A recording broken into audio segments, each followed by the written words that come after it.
Hi there, welcome to KSB Channel, where we encourage and empower you to be the best and dominate in your unique business. David Babs Ajibade here, your host. Welcome to another episode of Fulfillment of Purpose series of Kingdom Self Business, where we empower you to be the best and dominate the world. Today, we want to talk about a current crisis in the world, the Israel-Palestine war, as it relates to the fulfillment of God's purpose. Into Israel-Palestine crisis, let us look at God's corporate purpose for peace. At KSB, we believe world peace can easily be achieved when individuals find and pursue their life purposes. Most chaos in the world is a result of not surrendering to the will of God, but conforming to man's will. Proverbs 19 verse 21 says, I paraphrase, every plan and action according to man's will, intent, and purpose leads to frustration. However, every plan and action according to God's will, intent, and purpose leads to fulfillment. When people do not pursue the purpose of God for their lives, not only will their lives be full of frustration, trouble, conflict, but in competition and conflict with other people. This we believe is one of the major causes of war. Everyone has a unique purpose in line with God's corporate agenda for his life. What is this agenda? One of such agenda is that the universe should be in equilibrium and there will be peace and perfection upon the heart. But there's a contrary agenda. And what is that? Satan, to cause instances of disequilibrium and imperfection in the world. However, before such imperfection, God had always planted a balancing effect through man by his will, intent, and purpose. This is why every man has a calling. The creative ability of God is so magnificent that everyone is unique in addressing each imperfection without conflict. Therefore, everyone complements one another. No one conflicts with one another if each person works in line with God's agenda. Similarly, when a major event happens, whether positive or negative, we must seek God's will in it. Anything contrary is conformity to our will. We learn from the Bible that the way of God is past human comprehension. What do you mean by that? As heaven is far from the earth, so are his ways from our ways and his thoughts from our thoughts. And what is that again? It means our magnificent brain is still unable to fathom the ways of God. Does that mean I cannot apply my own wisdom? On the contrary, you should apply your wisdom, but in line with the direction of God.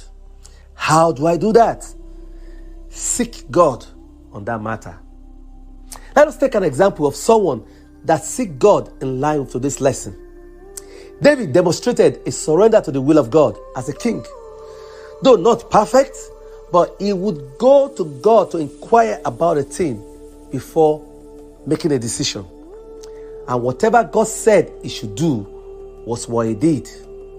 For example, during the reign of David, there was a famine for 3 successive years. So David saw the face of God in his usual characteristic manner. And the Lord said, it is an account of Saul and his blood-stained house. It is because he put the Gibeonites to death. The king summoned the Gibeonites and spoke to them. And the Gibeonites asked for 7 sons of Saul to appease the matter. And so be it. However, in 2 Samuel 21, we learn that King Saul pursued the Gibeonites and sought to kill all of them in his quest for the children of Israel and Judah. Now, pay attention to this. Saul's anger at the Gibeonites was not a personal hatred, but generated from the zeal for the welfare of the people he served, the children of Israel and Judah.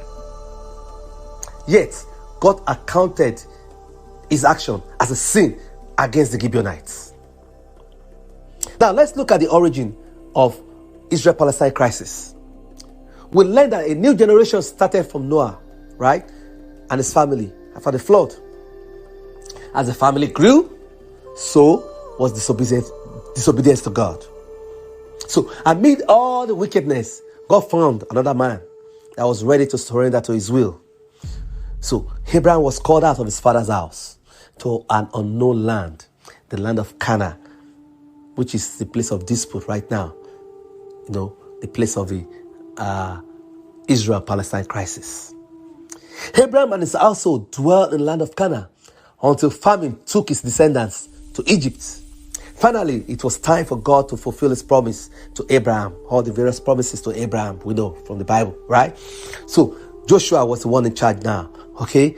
And Joshua said, hereby you shall know that the living God is among you, and he will without fail drive out before you the Canaanites, the Hittites, and the Hivites, and the Perizzites, and the Girgashites, and the Amorites, and the Jebusites. All these are the descendants of Canaan, the son of Ham, the son of Noah. So, who were the original occupants of the land? The Canaanites. How did Abraham's descendants occupy the land? Oh yes, they attacked the inhabitants, killed or drove them out of the land, and claimed the land as God's promise, in line with God's promise and direction. So it was God's will that they attacked and killed the people or drove them away from the land and take possession of the land. So Joshua took control of the entire land, just as the Lord had instructed Moses.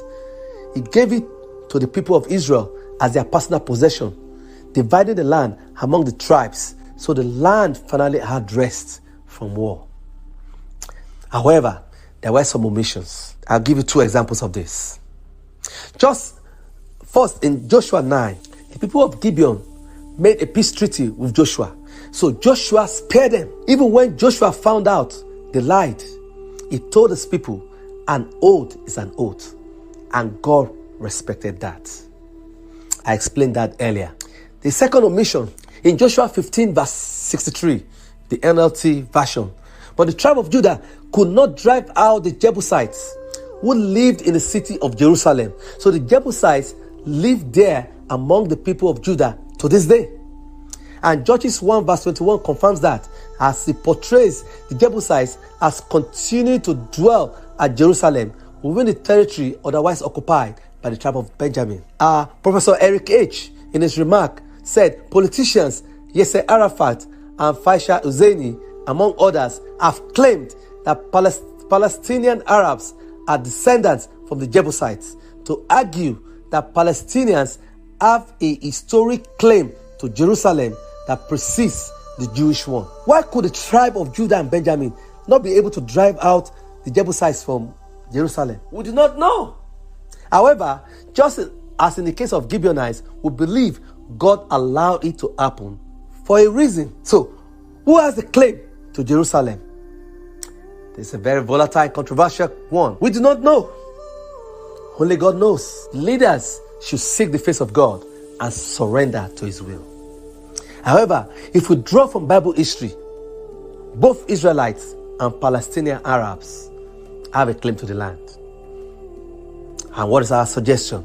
Our suggestion is that both should live peacefully as brothers. Then everyone should find and pursue their life purpose so as not to conflict with one another.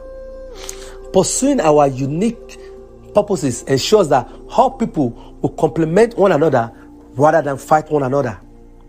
Is this possible? We believe it is. Abraham prayed for Ismail, and God blessed Ismail that he will be a great nation as well. And this did not conflict with many nations that came out of Isaac. Jacob and his brother also demonstrated this comradeship in surrendering to the will of God as well.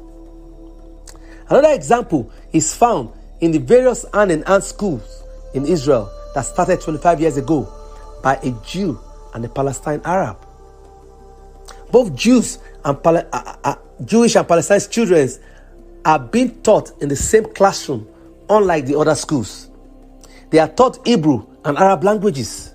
They learn cultures and history of the Jews and the Palestinian Arabs, and they coexist in a peaceful, no conflict environment.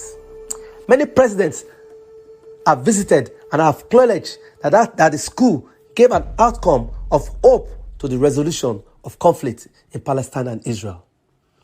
Hear what former President Reuven Rivlin says.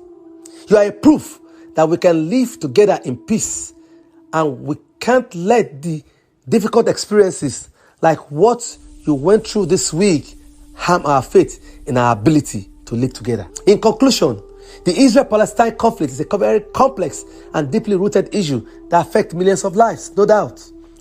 While it might seem unrelated to purpose, it does in a deep way. Pursuing life purpose guarantees that no two individuals will conflict with one another.